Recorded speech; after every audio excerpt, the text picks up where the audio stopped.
છે, તરબૂચ પણ છે, કેળા પણ છે, પાણી બોટલ છે, કંપાસ અને નાસ્તાનો ડબ્બો પણ છે અને પેન્સિલનો બોક્સ પણ છે. અને આ પેન્સિલનો બોક્સ કેટલા રૂપિયાનું છે?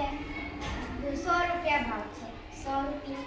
જો 100 રૂપિયા ભાવ હોય તો આપણે 10-10ની કેટલી નોટ આપવી પડે દુકાનદારને? 10-10ની 10 નોટો આપવી પડે. 10, 20, 30, 40, 50, 60, 70, 80, 90 અને 100.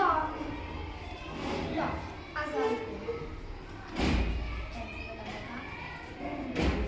Thank you.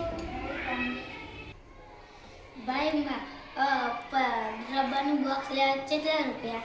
50 રૂપિયા. હવે તમે કેટલા રૂપિયા ચૂકવશો? તો 10ની 1 નોટ લઈશું અને 20ની 2 નોટો લઈશું. એટલે આમ કરી 50 થયા. લો મને રબરનું બોક્સ આપી દે. લો થેન્ક યુ. આ નાસ્તાનો ડબ્બો શું ભાવ આવ્યો? 210 રૂપિયા. તો કેવી રીતે આપશો પૈસા? આપણે 10ની નોટ લેશું, 2 100ની નોટ લેશું.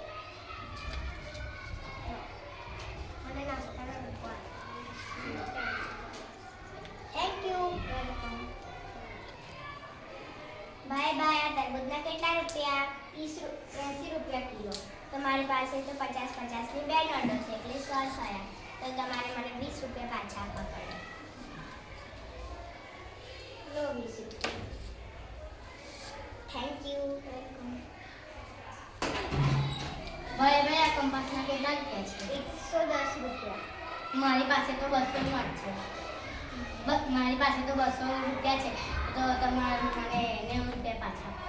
લાવ હું આપું.